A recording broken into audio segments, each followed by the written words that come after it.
Ghosts have somehow moved into my day. Hello everyone, Pamela Zero here. Welcome to Duck Duck Goose, a podcast about the Visitor series. This episode includes chapters 21 and 22 of the book Osei. Thanks for coming along on Osei's journey. Chapter 21, Sai, Lucent Sanctuary, Punjar. Sai bent down to pick up the remains of a shattered chair. He was in the library of the sanctuary, cleaning up what remained of the furniture and books that had once been part of the greatest collection of religious writings on Punjar. The cura had used the furniture for firewood, setting campfires alight around the grounds. The books were in piles scattered around the library. Most had been used for target practice. He let himself sink down to the floor and sat there, wondering what would come next. The cura numbered in the millions. There were more out there, and they would keep coming until they found him and fulfilled their contract. In the meantime, Lucent Abwell's sister was still missing, and quite likely dead. Sai wondered what Wen did when things went from bad to worse. He'd been able to keep his balance when Osei was kicked out of the service. He had understood when the realization hit that Osei wanted desperately to get back in. He had tolerated the obsession with the visitors, and even turned a blind eye to Osei's now rather odd relationship with Mobe. But there was a cost to all of this understanding. Sai wondered if there was any joy left in his partnership. Being a life mate to a Punj was not something one could walk away from. Sai and Osei were physically bound together through their shared symbiotes, and now Sai was a target. He was sure it was the service that had set the cura on him. They still thought that Osei was withholding visitor secrets. They were right.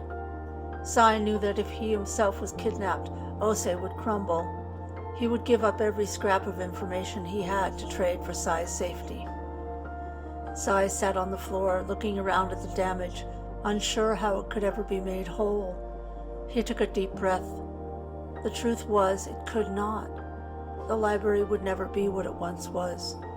The best way to fix this mess was to gather it up and toss it out, start anew, build anew, get new books. The way out was to let go of the glory that had been and replace it with something else. Sai couldn't help but think that the new library would be something less. He got to his feet slowly. He couldn't save the library. He couldn't fix Osei's obsession with the visitors. He smiled wryly to himself. "Well, Sai," he muttered, "you're basically useless." His mind stuttered for a moment. Not useless. There was one loose thread that was still dangling. Lucent Abwell's sister, Ori. Sai's smile turned feral. The cura had to have stashed her somewhere. Even if she was dead, there had to be someone who knew what had happened. His musings were interrupted by crunching sounds. Sai pulled his throwing knife from his boot. Someone was walking around in the library, stepping on the wreckage. Sai ducked around one of the few remaining bookshelves and peered out through a gap in the frame. He relaxed as he recognized David. "Hey there," said Sai, moving out from behind the bookshelves. "What brings you to this organized chaos?" David smiled. "Checking in on you. How are you feeling?" Sai smiled back but felt his guard tick up a notch. David's face was gray, and for the first time he seemed old to Sai. "Well, that's suspiciously kind." He didn't dislike David, but the man had a way of eventually turning every conversation towards a discussion about what could be done to help the visitors. Right now, Sai had more crucial issues to solve. Sai picked up a book that looked mostly intact and handed it to David. "Here you go. Every writer needs a library. Use this to start yours." "Thanks." David looked at the book, which was in Punj, and then turned, looking aimlessly at the surrounding wreckage. Sai waited a beat. "Anything else on your mind? Not that I wouldn't love some help to clean up this mess." His eyes narrowed. "You okay there, David?" "Yeah, no, sorry."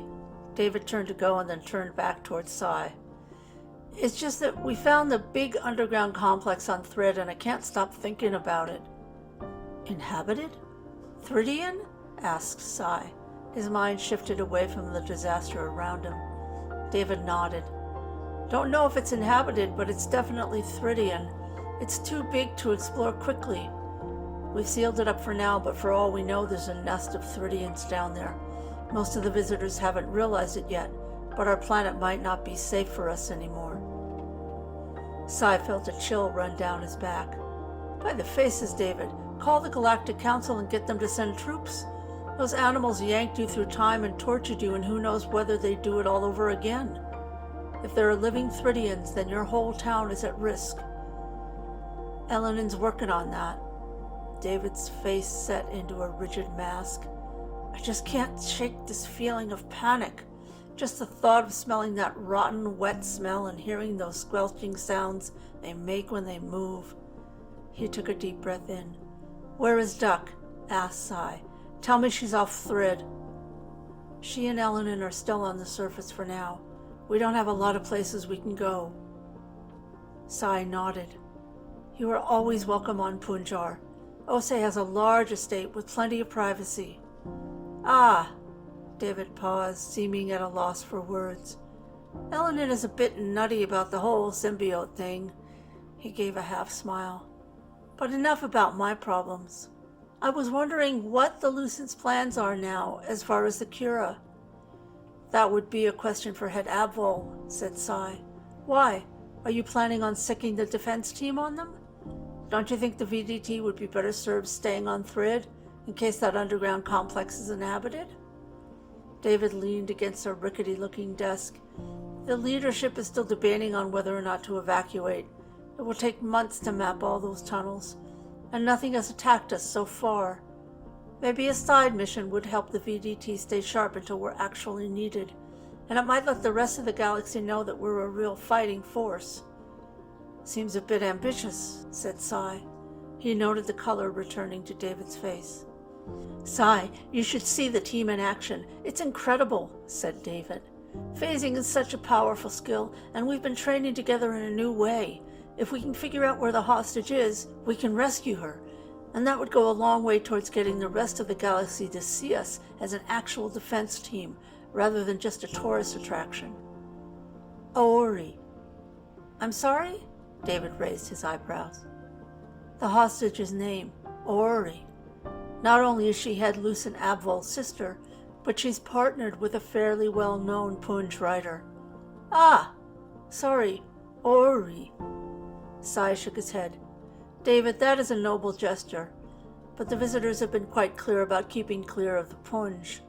Not to mention that Elenin is not Osei's greatest fan, and he's up to his neck in this.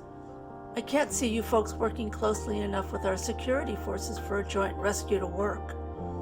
I've already spoken with Elenin, said David. She doesn't like the idea, but she understands.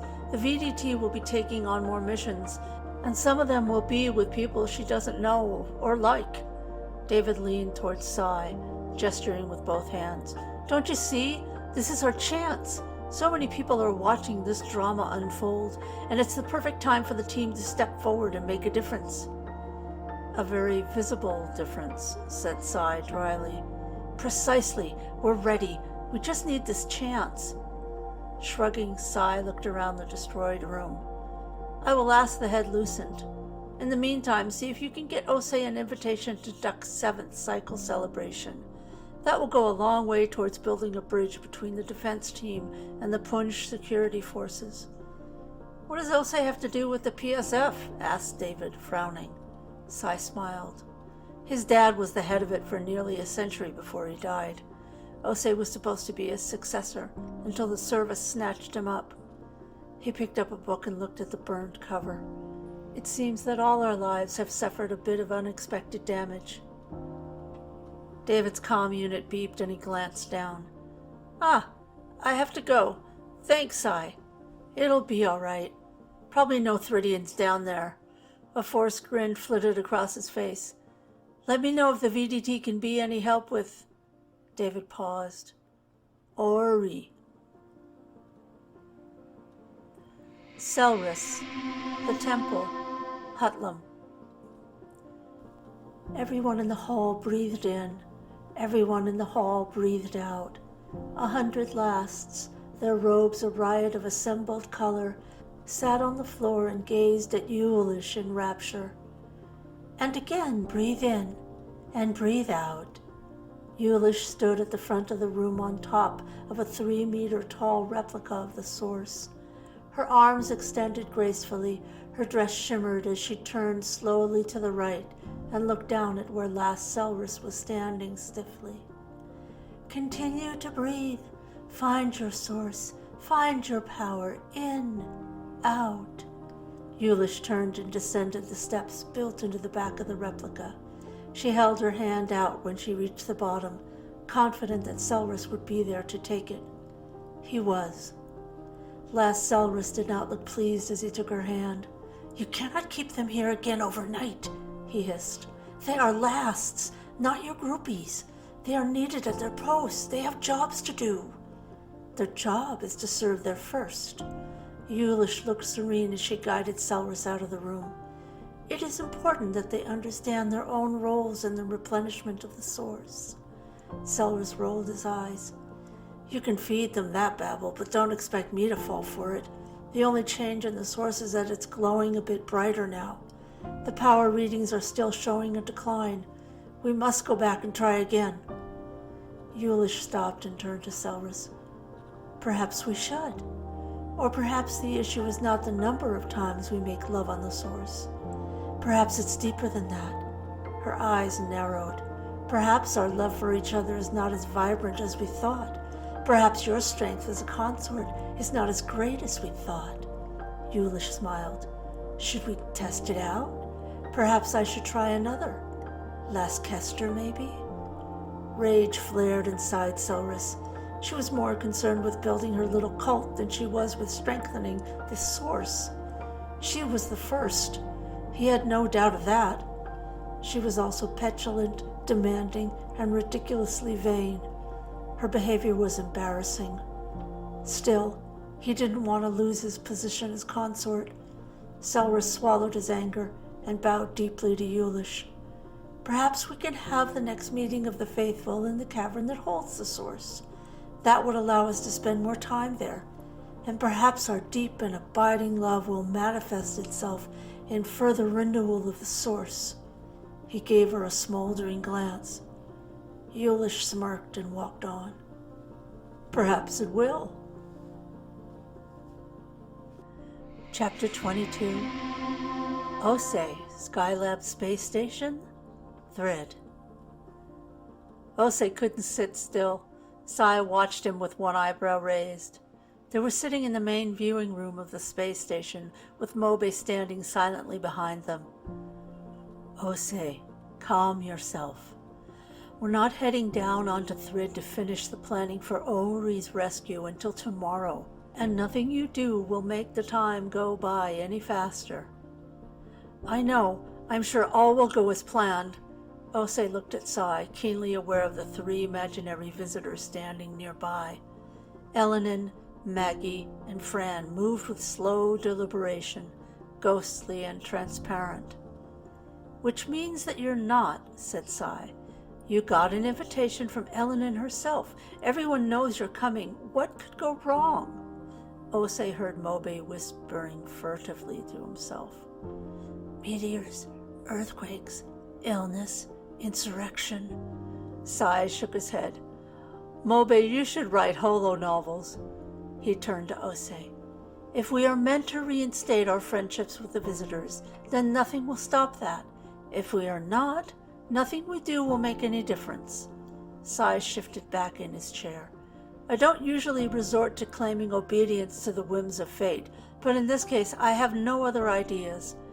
At least none that you'll accept. Ose stared openly at the illusion of Elenin as she slowly bent down, picking imaginary flowers. I don't understand why she invited us. Because we hired the defense team, said Sai. And because Fran scooped my fragile self up in her big, strong arms, and I'm sure she fell head over heels in love with me. It's likely that she's behind the invitation. I suppose I'll have to flirt with her. Sai gazed at Osei and batted his eyelashes. I can't help it that I inspire devotion in all who rescue me. Osei laughed in spite of himself. I doubt very much that Ambassador Knott has given you a second thought. Over Sai's shoulder, a transparent Fran was making her odd hand movements again, occasionally moving her arm through an imaginary Maggie's shoulder. Osei's comm unit beeped and he looked at the screen, then sighed. The opal. We are going to have to talk with them sooner or later, said Sai. Later, hopefully. Osei closed his eyes for a moment. When he opened them, Fran's gestures became more exaggerated. He swallowed and focused on Sai. I don't know what to tell them. I know we agreed to consider forming a triad, but that was quite a while ago. They haven't reached out to us in cycles, and then suddenly they're calling every day? They must have a candidate. Sai raised both eyebrows. Reality check, my dear. We didn't agree to consider forming a triad. We asked them to find us candidates for a triad. Given that I'm a Lucent and you were a Last at the time, our options were quite limited. Sai looked pensive. If the Opal did find someone even remotely willing to consider us, they must be thrilled. It isn't like we could thread someone like normal. We'd have to have our threads embedded and tied in, and where's the romance in that? Osei smiled wryly. Eleanor told me once that there was an Earth comedian who said he'd never belong to a club that would accept him as a member. I understand his point. Sai grinned and leaned back in his chair. He caught sight of something across the room, and his smile faded. He stood up quickly. Osei, we have guests. Osei looked over and spotted David, Fran, and Duck walking towards them. He held his face still, unsure if the three were real. The imaginary Eleanor and illusory Maggie were still standing next to Sai, but Fran was no longer with them. She was now walking towards him, with David and Duck. A glance over to Sai showed his partner smiling and holding out his hand towards the visitors. Osei's mouth went dry. Sai was seeing someone, reacting to someone. He got to his feet. Duck was wearing her usual shift dress. David and Fran were in blacked-out skin suits with their heads and faces bare. Osei, Sai, hey there, good to see you. David reached out his hand. Osei shook it, noting its texture, the grip, the reality of muscle under skin. Ambassador. Oh, by the faces, do we have to call you Ambassador? Asked Sai, wrapping David in a hug. Hello, my name is Duck. Duck almost shouted her greeting. She grinned at Osei and Sai, then saw Mobe and waved at him excitedly. Duck, it is with great delight that my gaze falls upon your countenance. Sai bowed deeply. Osei felt his eyes water. They were real. He blinked. Duck curtsied. I have learned to curtsy with much more She looked at Fran. Panache, offered Fran. Hello, are you both recovered from your exertions? Sai smiled at her. Not at all. Osei is still amazed that I was able to get over the wall, and I am still in shock that I didn't lose more weight after eating nothing for so long. Osei pulled his thoughts together. It was just David and Duck and Fran, normal beings. He needed to treat them as normal beings, or they'd never let him back into their lives. He needed to forget the prophecy, forget that they were visitors, forget about the first. Osei took one more breath and then bowed to Duck, angling his bow to include Fran. Duck, how wonderful to see you. Have you been keeping up with your studies? Oh, yes, I have learned more galactic history and the great tales of the Gristle, and I have learned how to dig. Excellent, said Osei. And what of your scientific studies? Part of Osei hoped that by focusing on Duck he could forestall any gaffes. Duck sat down next to Osei and started listing her classes. Sai smiled and turned to David and Fran. How's the new team structure working out? David shook his head. It's doing okay. Working seamlessly together wound up being tougher than we thought. We're all solid in phasing and can fight fairly well, but communication is difficult in phase. If we're all phased to the same level, it's fine. But when we start splitting up into different levels, our timing gets screwed up. Fran nodded in agreement. We finally started choreographing our fight patterns to music. We wear earpieces under our skin suits, and that solves the timing issues. Everyone listens to the same music, and we get our cues from that. I thought sound was distorted in phase, said Cy. If it's coming from outside our suits, yes, replied David, and any sound we make in phase is distorted, especially for those not on the same level of phase. But if we generate the music in our earpieces, then we're fine. We just have to sync up the music, or things get interesting. Osei chatted with Duck, one part of him monitoring how calm he was in spite of Fran standing less than a meter away from him. As he listened to Duck detail her schoolwork, he was keenly aware of Fran's narrow hands gesturing as she talked to David and Cy. Her wraith-thin frame was still frightening, and her shock of black and silver hair was like a frozen thundercloud around her head. Something had changed, though. She had softened somehow. Her face was more animated, less focused, less feral. Osei pulled his mind back to Duck. And so we came up here to see if you wanted to come down to Thrid tonight, because tomorrow is a bright and early day, concluded Duck. We are planning to spend the morning rehearsing everything one more time, and then head out tomorrow afternoon, added David. If you two catch the shuttle down this evening, then we can go over the plan in detail tonight and make sure we're all on the same page. That will let us have a solid morning of training tomorrow. Cy shrugged. I'm game. It's my understanding that the food is quite fresh on Thrid. We have ice cream, Duck informed him. Osei stood up. We shall be ready in 10 minutes. Duck hopped onto her feet and took Osei's hand. I will help you pack. Osei gathered up any remaining thoughts of the first, of the prophecy, of the service, and shoved them deep down inside him. He rolled up his illusory relationships with each of the visitors and tucked them away in the back of his mind as best he could. He pulled himself together and smiled at Duck. Well then, let's gather our things and head to Thrid tonight. Kester, the temple, Hutlam. Kester placed the tea set on the balcony table, noticing his steady hands. No trembling this evening. He reluctantly credited Cyrilla's latest treatment. The filigree of the table made for an uneven surface, and the plate of cakes tipped slightly. Over the balcony's edge, the city sparkled in the twilight, flitters zipping about as work shifts ended and Hutlam's nightlife began. His robe felt tight. He was bloated again. Too many snacks substituted for meals as the temple leadership met endlessly, debating where the recharged power globes were to be distributed. His comm beeped. Doorbell. He made his way back inside. Opening his front door, he tried not to scowl. It was difficult. Selrus stood there, dressed in his blue robes, looking like a cheap version of a hollow star. Selrus, come on in, said Kester in as hearty a voice as he could muster. Selrus stepped over the threshold, glancing around. Thank you, Kester. He moved slowly, eyes darting as if seeking a trap. I appreciate the invitation. Kester kept his smile in place, though Selrus's omission of his title, last, irked him. Of course!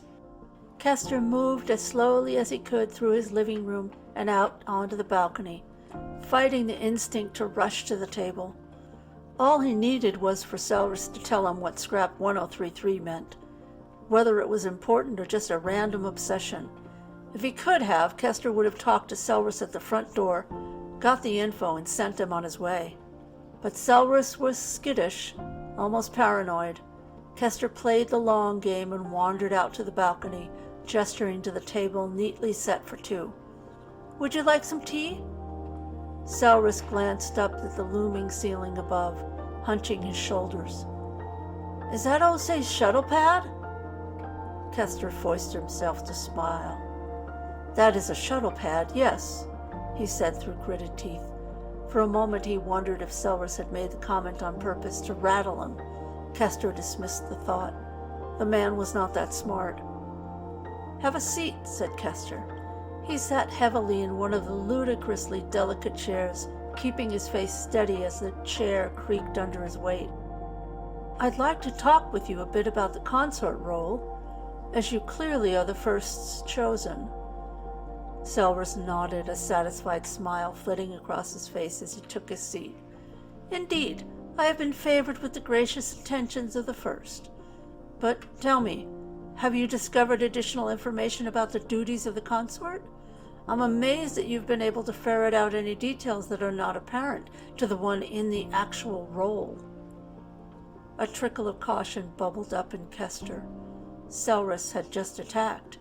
Selrus was evasive, dismissive, arrogant, but not aggressive. Kester thought quickly. Perhaps he had misjudged Selrus. Or maybe the consort had gained confidence along with his new title. Whatever the reason, Selrus was sitting across from him with a smug raise of his eyebrows, clearly enjoying himself. Kester took a small cake from the tray and set it on his plate. "Well, Selrus, since you're no longer in the temple's inner circle, information is not flowing as quickly to you.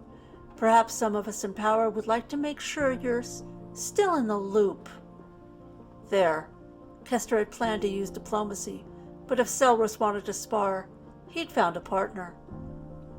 His small smile shifting into a grimace, Selrus shifted his seat. "What do you want, Kester?" A flutter of disappointment wisped through Kester. He did so love sparring. "I'd like to help you. The source has been renewed, but at what cost?" he asked. "Our scant records discuss the power of the first, but they also mention the requirements for the consort." He let a look of concern settle onto his face. "There is a scrap, you know, that mentions requirements." "I'm quite familiar," said Selrus, his tone dry. "Discipline, faith, commitment, and sacrifice," said Kester. "Specifically, what kind of sacrifice? Selrus, have you thought this through? Scrap 1033 uses strong language. I confess I don't see the sacrifice turning out to be something trivial." Selrus nodded. "Scrap 1033. You noticed it." Kester nodded back. Selrus was on the hook. Time to reel him in. "You and I hardly get along, but I'd still regret it if anything happened to you because of your role, especially if knowledge of specifics will allow us to mitigate the impact in advance." Kester held his body still, allowing his facial expression to convey stoic concern. Selrus stared at Kester for a moment, then shook his head. "I don't know," he said softly. "I've studied every scrap, checked every oral record, but there are no details about what the consort sacrifices." He stood up and started pacing. "The records are a mix of histrionics and practical instructions. I don't know if 1033 is just poetic mumbling or a specific warning." He stopped and looked out over the city lights. "I do know that, regardless of the cost, I am prepared to make whatever sacrifice is needed. Maybe the sacrifice is just the loss of control over my own life in exchange for the public role of the consort. Maybe it's something more. My sanity? My physical body? I don't know." He turned back to face Kester. "But whatever the cost, I will pay it." A tightness clenched at Kester's throat. He had forgotten that Selrus was a believer, a true believer, his core full of faith in the service, in the divinity of the source. For a moment, Kester admired Selrus and his firm convictions. Then Kester's own childhood teachings rose up in him, sweeping away sentiment.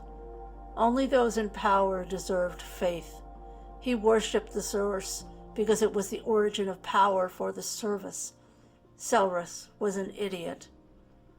"Selrus, I am struck by your willingness to sacrifice all for the service," intoned Kester.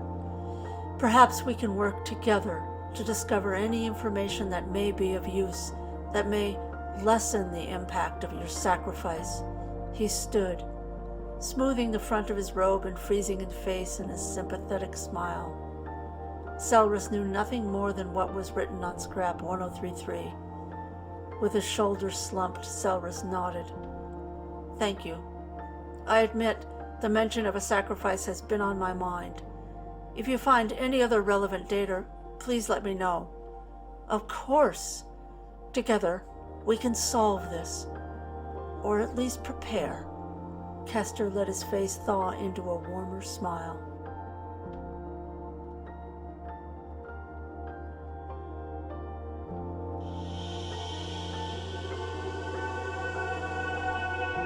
Thank you for listening to Ose, Book 2 of the Visitor series. Ose was written by Pamela Zero. This podcast was recorded and edited by Pamela Zero. The song Ghosts was written, sung, and produced by Pamela Zero.